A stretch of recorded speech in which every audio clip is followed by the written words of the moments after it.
High, আমি সীমা। তোমরা সবাই কেমন আছো? আমি ভীষণ ভালো আছি। আজ জানো কি, আজ হচ্ছে আমার সোনা বাবার অন্নপ্রাশন। আজ আমার সোনা বাবা প্রথম ভাতু খাবে। তার জন্য ও খুব এক্সাইটেড, প্লাস আমিও খুব এক্সাইটেড। দেখেছো? তো আমার বাবুর স্নান টান সব কিছু কমপ্লিট। এবার আমার বাবু ওয়েট করছে কখন ভাত খাবে, তাই তো বাবু?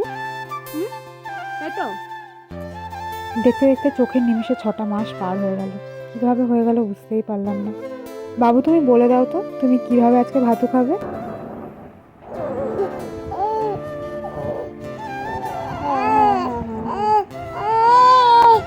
ঠিক আছে, সবাইকে বলা হয়ে গেল। ঠিক আছে, ওখানে তো ভাত খাবে।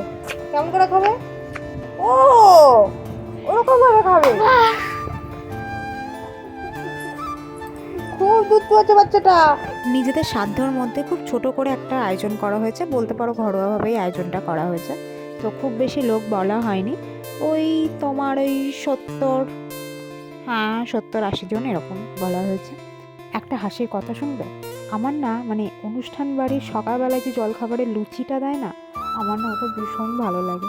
কিন্তু দুঃখের বিষয় হচ্ছে আমি ওটা খেতে পারবো না। কেন বলো তো? যেহেতু আজকে আমার ছেলের অন্নপ্রাশন, তো তার জন্য আমাকে নাকি উপোস থাকতে হয়। আর এর আগে আমার স্বাদ হয়েছে, তো তখনও আমাকে উপোস করেই থাকতে হয়েছিল, মানে প্রথমে। তো তার জন্য কিন্তু আমি ওই লুচিটা খেতে পাইনি, কিন্তু খুব আফসোস হয়, মানে এই দিনটা তো বেশি আফসোস হয়েছিল, ভেবেছিলাম খেতে পারবো। তো যাই হোক, বাড়িতে সামনে আবার একটা অনুষ্ঠান আছে, তখন আমি মন ভরে লুচি খাবো।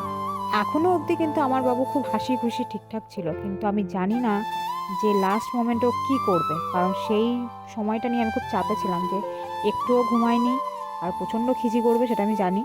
তো কি হবে কিচ্ছু বুঝতে পারছি না।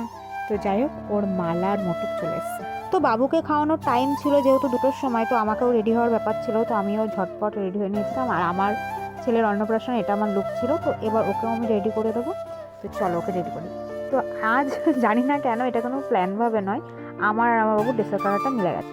তো যাই হোক, এটার জন্য আমি ভীষণ হ্যাপি, কারণ এই 4 বছরে তো আমার বরের সাথে ম্যাচিং করে কোনোদিন ড্রেস আপ করতে পারিনি।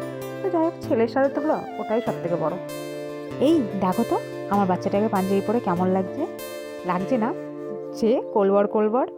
হ্যাঁ লাগছে তো, একদম ছোট্ট একটা বর। আর এবার দেখো, এবার পুরোপুরি লাগছে না যে আমার ছেলে বিয়ে করতে যাবে? যাই হোক, এটা কিন্তু আমার ছেলের ফাইনাল লুক ছিল। কেমন হয়েছে কিন্তু অবশ্যই কমেন্ট করে জানিও। ওকে কেমন লাগছে তোমরা কিন্তু সেটাও কমেন্ট করে জানিও, ঠিক আছে? তো স্মাইলটা দেখেছো?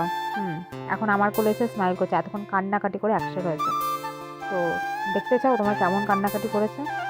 তো চলো দেখাচ্ছি। আর আমার ছেলের এটা হচ্ছে সব থেকে প্রিয় খাবার। আমি জানি না কেন, ও ওর জামা কাপড়, আমার পরনের শাড়ি বলো নাইটি বলো, ওর চিবোতে ভীষণ ভালোবাসে, আর না দিলেই চিৎকার করে, জানি না কেন। যাই হোক, আমার ছেলেকে কিন্তু আজকে মুখে ভাত দেবে কিন্তু ওর জেঠু। তো ও জেঠুর কোলে বসে পড়েছে, ও জেঠুকে বলে বড় পাপা। তো যাই হোক, ওর কোলে বসে পড়েছে, আর আমার বাবুর সামনে সব কিছু রেডি। তো এবারই চিৎকার করবো। আর একটা জিনিস জানো কি, আজ নাকি ছেলের প্রথম মুখে ভাতটা নাকি মাদের দেখতে নেই, মানে মা বাবাদের দেখতে নেই। তো সেই টাইমটা আমি ওকে খুব মিস করেছি, কারণ ভালোভাবে সেরকমই একজনকে বলেছিলাম যে কটা ভালো করে ছবি তুলতে। তো সেরকমভাবে ছবি তুলতে পারিনি, কারণ একটু ঘরের মধ্যে জায়গাটা কম, লোকজন একটু বেশি ছিল, তার জন্য ছবিটা তুলতে পারিনি। তো ওই জন্য সেই ভিডিওগুলো খুব একটা ভালো হয়নি। তো এটাই। আর এই টাইমটা আমি টোটালি বাইরে ছিলাম। তো যাই হোক, এখন আশীর্বাদ পর্ব চলছে, সবাই টুকিটুকি আমার বাবাকে আশীর্বাদ করেছে। আর এই দেখো, ও এতটা পর্যন্ত ডিস্টার্ব হয়ে রয়েছে আমার ছেলে, কিছুতেই না বসছে না কোনো কিছু, শুধু চিৎকার করে যাচ্ছে। তো কোনো রকমভাবে আশীর্বাদ পর্ব কমপ্লিট করে তাড়াতাড়ি রিচুয়ালস করার ব্যবস্থা হচ্ছিল, কারণ না হলে ওকে একটুও রাখা যাচ্ছিল না। একটু দেখবে নাকি ও সেই মুহূর্তে কেমন করছিল?